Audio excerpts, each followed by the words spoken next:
Your neck pain, your shoulder pain, or even like your pain in the back part of your scapula, it's probably not coming from your spine. How many people have tried massage, therapy, chiropractic with no results, including myself? In fact, I went into chiropractic college to try to fix my shoulder problem, and it never worked. Why? Because I was treating the symptom. I did not understand the connection between this area of your body and the gallbladder. Don't worry, I'm going to show you a technique to determine if you have this problem or not. It'll probably take 30 seconds or less, but you really need to understand this connection and how it works. I've been in practice for 30 years, worked on over 40,000 people. 80% of tightness, spasm, pain in this whole area, this is where you might feel it, but it's not coming from this area. Because the problem in health care in general is they don't really look at these connections. Let me just first answer the question why your gallbladder or liver might be creating such problem for you. The gallbladder is the little sac that hangs underneath your rib cage, and it has a connection that goes to your small intestine, and also has another connection or a little tube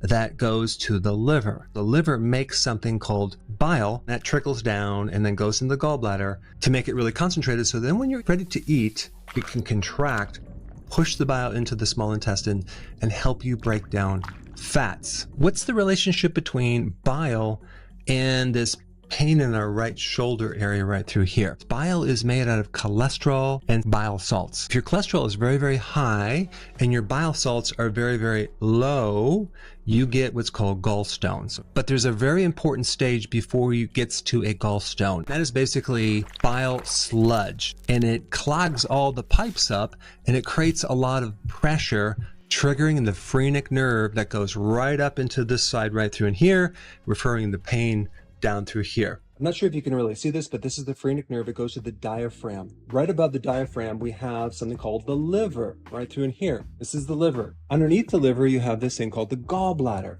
If you look up what the phrenic nerve does in Wikipedia, this controls breathing, because the diaphragm is a muscle that contracts and it pushes the lungs up and it brings it down, etc., etc. A lot of people also don't realize this nerve doesn't just control the diaphragm. It sends sensory signals back up to the neck through here. So it's kind of a two-way flow. And there's sources that show that this nerve also connects to the gallbladder, but also the outer portion of the liver. If there's any congestion or swelling or anything that will enlarge the gallbladder or liver, causing what's called referred pain in this area. This problem is so common and it's so easy to fix, but you can't get it fixed with surgery, drugs, chiropractic, physical therapy, or massage. It's a purely dietary thing, and I'm going to show you in a little bit how to test for it to determine if this is your problem, and you'll know within 30 seconds. In reality, it's a deficiency of bile. What causes that? A big one is estrogen dominance. When some women take estrogen replacement therapy or even birth control pills, that's one of the causes. Another cause is medications, especially statins, antibiotics, and antidepressants as well. You can imagine what that does to your liver. If the liver is damaged, you can't make enough bile to prevent this problem. Of course, other things can cause it as well. Drinking too much alcohol, eating junk foods, carbohydrates, sugar, starches, grains. If that's what causes it, how do you get rid of it? One thing is eliminating those key things I just mentioned, but also there's a very powerful remedy, taking bile salts called TUDCA. TUDCA will start to thin that sludge. It helps reduce the fat on the liver, and it's also good for your eyes, for your brain, and for the pancreas. But of course, a lot of times it's just a matter of changing the diet and not necessarily adding anything except this one thing called taurine, okay? Because bile salts are made from taurine. Now the question is, do you really have this problem or not? There's a very quick way to find out. What you're going to be doing is you're going to be manually massaging this area to take some of the congestion out. And if this is the reason why you have a problem, you're going to feel instant relief on the right neck and shoulder area, or even in your scapular area in the back, or even if you have pain down the right arm. It's almost instantaneous. So what you're going to do is you're going to take your hands and you're going to press like this up underneath your rib cage, back and forth to the point where you feel a knot, okay? And you're just going to hold pressure there, and then you're going to start noticing your right shoulder and see if it loosens up. I'd say over 80% of the time, you're going to notice like an instant relief. Then this will give you an idea that the root cause is not coming from right here, it's coming from down here. But the ultimate correction is changing your diet. Ultimately, you are going to run into someone that you know or even yourself with this problem, and now you have a very powerful tool.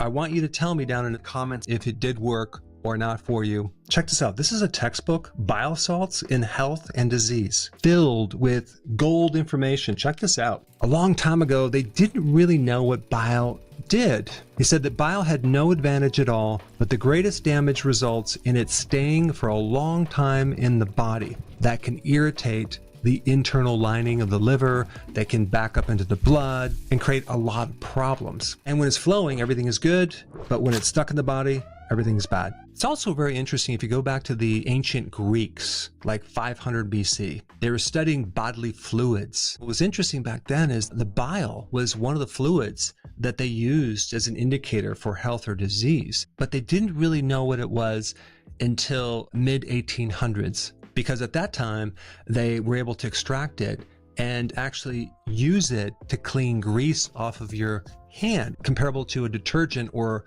a soap. Then they had the connection, oh, it can actually help you break down fatty foods. You do need enough zinc and magnesium as cofactors to help you make bile. But what if you don't have a problem with this bile thing I just mentioned? What if you're the 20% that actually has pain in the neck or the shoulder? What do you do then? Well, I have just the video for you right here. Check it out. Hey, before you leave, I just wanted to give you a little quick history on some of the books that I wrote. This was one of the first books. It's called Dr. Berg Body Shapes. It was my attempt at writing about body types. What was very interesting about this book is I actually did all the images myself. Don't ask me why.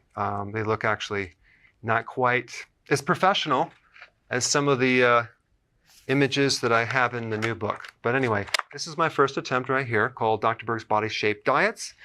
And then I wrote a book more extensive called The 7 Principles of Fat Burning. I don't even have a copy anymore, actually, because it's outdated. The next book, I put about 1,000 hours into this one right here called The New Body Type Guide. Major updates on the body types. I put a lot of energy into this. It has professional images, graphics, all sorts of things. Now, the problem with this book is it doesn't really describe what this is really about. Body types are only a small portion of what's in this book. And that's why I changed the name to the Healthy Keto Plan, okay? If you happen to have this book, you don't really need this book because there's some only very, very minor updates. But if you don't have this, you need to get this one right here. This book goes into every single detail that you would ever want to know about. It goes into the 7 principles of fat burning. It goes into hormones, the body types, the basic keto plan. It goes into intermittent fasting. I talk about the 10 fat burning triggers and blockers and fat burning strategies with a lot of details in every single chapter. I go into body issues that interfere with losing weight. There's very few people that just have a weight problem. They have a lot of body issues, whether it's sleeping problems, stress problems, inflammation, menopause. I cover that extensively in this book. Then I talk about how to get rid of stress, and I show you a technique. Then I get into exercising. And then I have a lot of really good recipes in this book as well. So this is a good reference guide. On my website, if you get this book, you get this one free. It's called Healthy Keto Intermittent Fasting. This is the shortcut, quick guide to this book. And the reason I created this book is to have you, within 45 minutes, learn how to do keto, okay, in intermittent fasting, exactly what you need to do. Then you can fill in the blanks with this book right here. So right now I'm doing a special. If you get this book, you get this one totally free, or you can go to Amazon and get these individually. So I just want to clarify the difference between this book and this updated one right here. If you don't have this, you need to get this right here. That way you can get the exact correct information to do it healthily.